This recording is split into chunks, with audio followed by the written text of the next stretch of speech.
لیکن انہوں نے جو انصاف قائم کیا ہے، جو تاریخیں انہوں نے رقم کی ہے، جو ہمارے دلوں میں نقوش ہے، اسے دنیا کی کوئی تاریخ مٹا نہیں سکتی ہے۔ آؤ انصاف کی بات کرتے ہیں۔ جناب حضرت اورنگزیب علیہ رحمت و رضوان کی بارگاہ میں ایک بوڑھی عورت آئی اپنی فریاد لے کر کے، اور اس نے کہا کہ حضور والا، آپ کا ایک سپاہی ہے جو رات کے وقت میں ہمارے گھر پر آتا ہے، آنے کے بعد شراب پیتا ہے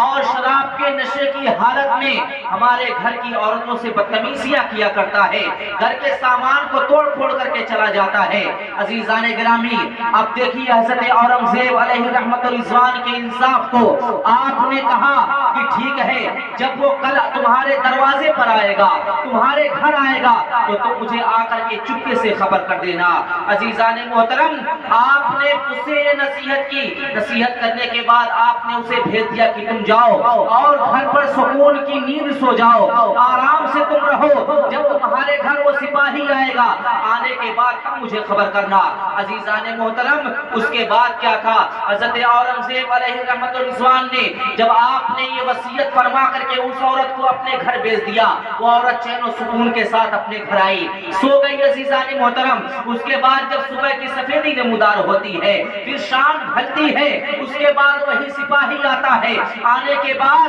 وہی بدتمیزیاں کرنا شروع کرتا ہے، گھر کے سامان کو توڑ پھوڑ کرنا شروع کرتا ہے۔ یہ عورت چپکے سے نکلتی ہے، نکلنے کے بعد حضرت اورنگزیب کی بارگاہ میں پہنچتی ہے اور فریاد کرتی ہے کہ حضور چلیے، آپ کا سپاہی میرے گھر پر آ گیا ہے اور وہ بدتمیزیاں کر رہا ہے، ہمارے گھر کے سامان کو توڑ پھوڑ رہا ہے۔ عزیزان محترم، حضرت اورنگزیب علیہ رحمت و رضوان نے کہا ٹھیک ہے، تم چلو، میں تمہارے پیچھے آتا ہوں، لیکن گھر پہنچ کر کے تم گھر کے سارے چراغ کو گول کر دینا، ایک دم روشنی باقی نہ رہے، اس لیے کہ میں وہاں دیکھنا نہیں چاہتا ہوں کہ میرا کون سا سپاہی ہے، آج انصاف کا بول بالا ہوگا۔ عزیزان محترم، حضرت اورنگزیب نے اپنی تلوار کو اٹھائی، اٹھانے کے بعد اس بڑھیا کے دروازے پر پہنچے، پہنچنے کے بعد عزیزان محترم، آپ نے دروازوں کو چاروں طرف سے بند کروا دیا، روشنی کو گل کروا دی، اب روشنی کا کوئی انتظام نہیں ہے، کوئی نام و نشان نہیں ہے۔ آپ اپنی تلوار مبارک لے کر کے پہنچتے ہیں، پہنچنے کے بعد عزیزان محترم، بلا پوچھے کوئی سوال و جواب کیے ہوئے آپ نے اپنی تلوار اٹھائی اور اس سپاہی کی گردن کو قلم کر دیا۔ عزیزان محترم، اس کے بعد اس عورت سے کہا کہ اب روشنی کو جلا دو، چراغوں کو جلا دو۔ اس کے بعد جب آپ نے دیکھا کہ روشنی کو جلا دیا گیا ہے، آپ نے خدا کا شکر ادا کیا، اور خدا کا شکر ادا کرنے کے بعد اس بوڑھی عورت سے کہتے ہیں کہ مصلی لا کر کے بچھاؤ، تمہارے گھر میں اگر کچھ کھانے پینے کے لیے کوئی چیز ہو تو اسے لے کر کے آؤ۔ غریب بڑھیا کہتی ہے کہ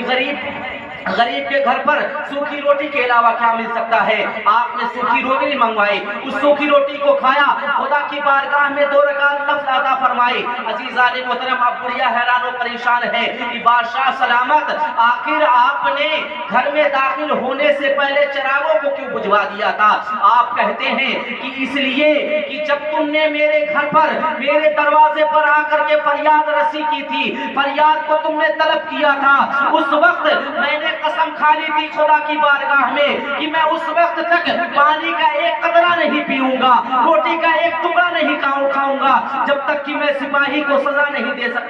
دیتا ہوں۔ چنانچہ میں نے اس لیے ان جو ہے چراغوں کو گل کروا دیا تھا کہ کہیں اتنی جرات کرنے والا میرا بیٹا نہ ہو، میری اولاد نہ ہو، اس لیے اتنی درندگی کرنے والا کون شخص ہو سکتا ہے؟ اگر میرا بیٹا نکلا تو کہیں پدر شفقت کی وجہ سے میں اپنے بیٹے کو معاف نہ کر دوں، اس لیے میں نے چراغوں کو بجھوا دیا تھا کہ اگر وہ ظالم میرا بیٹا ہی کیوں نہ نکلے میں اس کے سر کو قلم کروں گا۔ عزیزان محترم، اس کے بعد بڑھیا پوچھتی ہے کہ آپ تو بادشاہ، آپ کے پاس کھانے پینے کی ساری چیزیں مہیا ہیں، آپ نے اس بڑھیا کے دروازے سے آخر سوکھی روٹی کا مطالبہ کیوں کیا؟ عزیزان محترم، حضرت اورنگزیب علیہ رحمت و رضوان فرماتے ہیں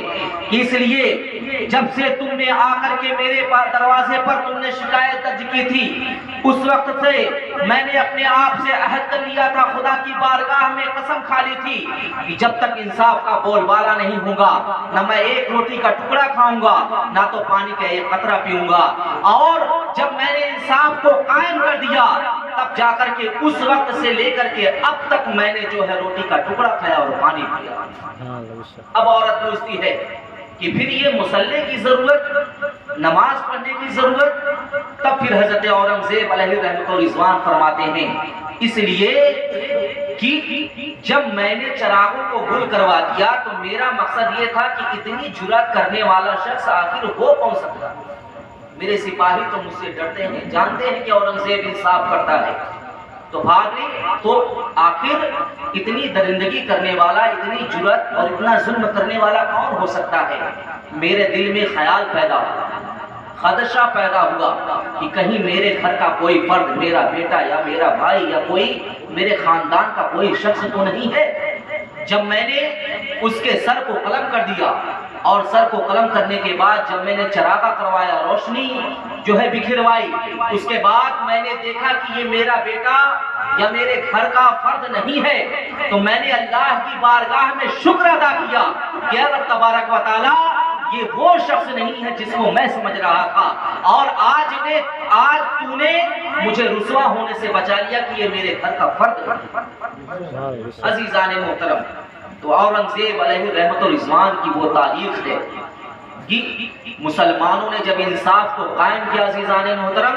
تو انصاف کا بول بالا ہوا ہے، چاہے کٹے گلے میں کوئی ان کے گھر کا فرد کھڑا ہو، ان کے گھر کا کوئی سپاہی ہو عزیزان محترم، ایسا نہیں ہے کہ ان کے گھر کا کوئی شخص ہو تو